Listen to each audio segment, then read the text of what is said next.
Hey guys, what is going on? This is Wrestlelamia, back with another episode. Join us now as Wrestlelamia looks at the 6th September edition of AEW Dynamite, as well as the wildest wrestling news stories and rumors you need to know, including is WWE Endeavor merger officially closing next week? Why isn't Becky Lynch able to work the WWE Superstar Spectacle in India? Good news for Jey Uso, but bad news for Ricochet? The wrestling world mourns the loss of a famous wrestler turned manager, and more. As always, we won't recap the show, but look at the good, the bad, and the downright ugly. The good. Joe MJF confrontation. Tonight's in-ring showdown between Samoa Joe and MJF should dispel any doubts about the AEW World Champion's next opponent. MJF boasted that he'll conquer whoever wins the Eliminator Tournament to determine his opponent at Grand Slam, only for Joe to show up with a difference of opinion. The two wrestlers' microphone exchange quickly broke down into chaos, with AEW wisely playing off both men's past and the question of whether MJF's neck will be healed in time for when he clashes with Joe. This should be a fantastic match, and it's refreshing to see AEW doing something significant with the Samoan submission machine. Good tag match. Chris Jericho and Sammy Guevara's match against Aussie Open was all about the tension between Jericho and Guevara, but that didn't stop all four men from putting on a gripping tag team match. It's unfortunate that Chris and Sammy seem to be headed for a feud, as they make a terrific team and could have a memorable run with AEW's World Tag Team Championship. Strong Ricky Starks promo. AEW played to Ricky Starks' strongest suit tonight, letting him cut a promo where he pointed out he lost his strap match with Bryan Danielson, but he never quit. Starks is solid in the ring, but he excels on the microphone, a talent AEW needs to focus on more. Let's hope Starks doesn't get lost in the shuffle after his rumored program with CM Punk fizzled out. Swerve Strickland versus Hangman could be good. Swerve Strickland and Hangman Adam Page are two very different personalities, which on the surface might suggest a series between the two isn't the best idea. However, they've repeatedly shown the ability to work with anyone, and while Page's promos aren't on the same level as Swerve, he's good enough to hold his own. Their promos will be good, but it's in the ring where fans will get to see some magic. A scumbag showcase. Christian Cage and Don Callis reminded fans tonight why they're so easy to hate. Both men are arrogant, never shut up, and have that smug look that makes you want to punch them in the face. The bad. International Championship is a step back for Moxley. Is the International Championship the right belt for Jon Moxley? Although Orange Cassidy deserves credit for elevating the belt from a prop, changing the title's name from the All-Atlantic to the International Championship didn't hurt either,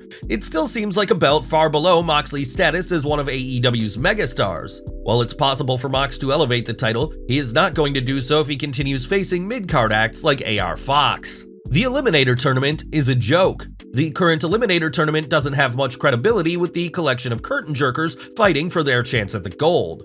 AEW should skip the 8-man tournament and just have Darby Allin and Samoa Joe fight in the finals, as there are too many mid-carders in it, including Nick Wayne, Trent Beretta, and Roderick Strong. Who booked this?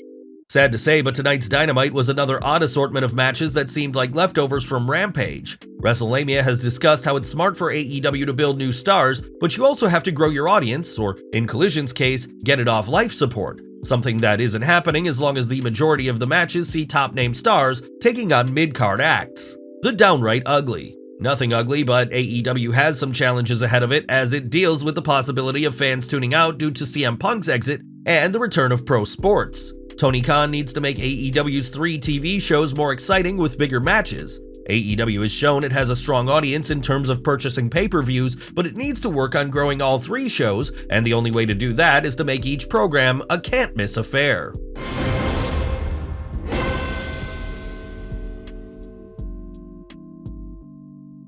WWE Endeavor merger wrapping up next week? Topping today's news, it appears that the WWE Endeavor merger is almost finished. WrestleNomics' Brandon Thurston is reporting, WWE all-staff message from CEO Nick Khan says the WWE UFC merger under TKO Group Holdings will be completed next Tuesday, September 12th. Expect a press release soon. This fits in with previous reports that the deal would be finalized sometime in September. As Wrestling News' Andrew Ravens noted, although Endeavor will own WWE and both UFC and WWE are under the same umbrella, they will still be run as separate entities, with Vince McMahon running the wrestling side of things and Triple H as head of creative. One question that will likely be answered soon is whether the WWE will release any wrestlers. As Ravens explained, layoffs for office workers are expected. Because of the merger, layoffs are expected as there will be people at Endeavor in departments that can handle things at certain WWE departments. While the WWE has stated no roster cuts are expected, fans familiar with the WWE's past practices expect some cuts, as the current roster is bloated with several superstars absent from TV and several others relegated to occasional appearances on TV.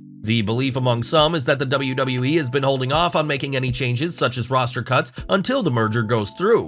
What do you think? Will the WWE release any superstars? And if so, who? Gunther has done it!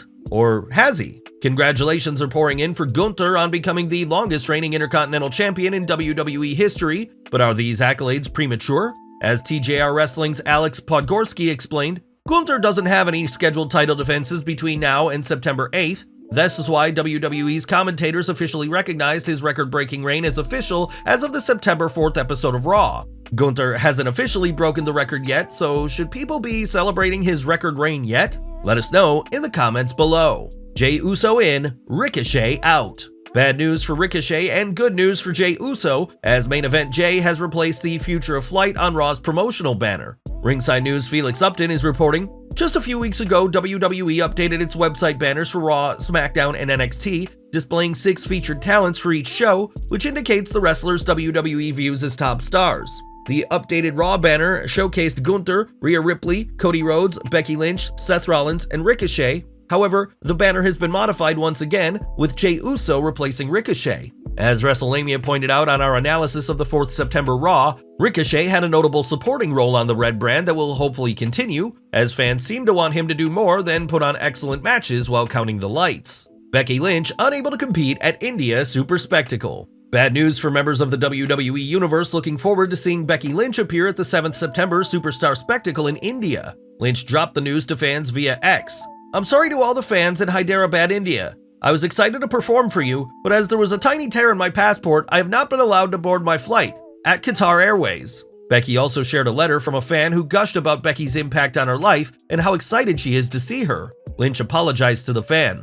"I'm sorry, I can't make the show anymore. Thank you for all your support. We will rock again." While the passport issue may seem trivial, anyone who's traveled internationally knows how strict border officials can be. It's believed that the passport story is 100% accurate, and that there are no other reasons for Lynch's absence than the travel snafu. Remembering Adnan Al-Kaissy. Last but not least, Territory-era wrestler and manager Adnan Al-Kaissy has died at the age of 84. Al-Kaissy was born in Iraq and came to the United States, finding success as the Native American wrestler Billy White Wolf, including a run with the WWF Tag Team Championship. Al-Kaissy transitioned into managing, finding success in the American Wrestling Association as Sheikh Adnan Al-Kaissy. He jumped to the WWF in 1990, portraying General Adnan, who guided Iraqi sympathizer Sergeant Slaughter to the WWF Championship in 1991. One match involved Andre the Giant, who Al-Kaissy defeated in a 2 out of 3 falls match. Al-Kaissy defeated the Giant in 2 straight falls and body slammed him.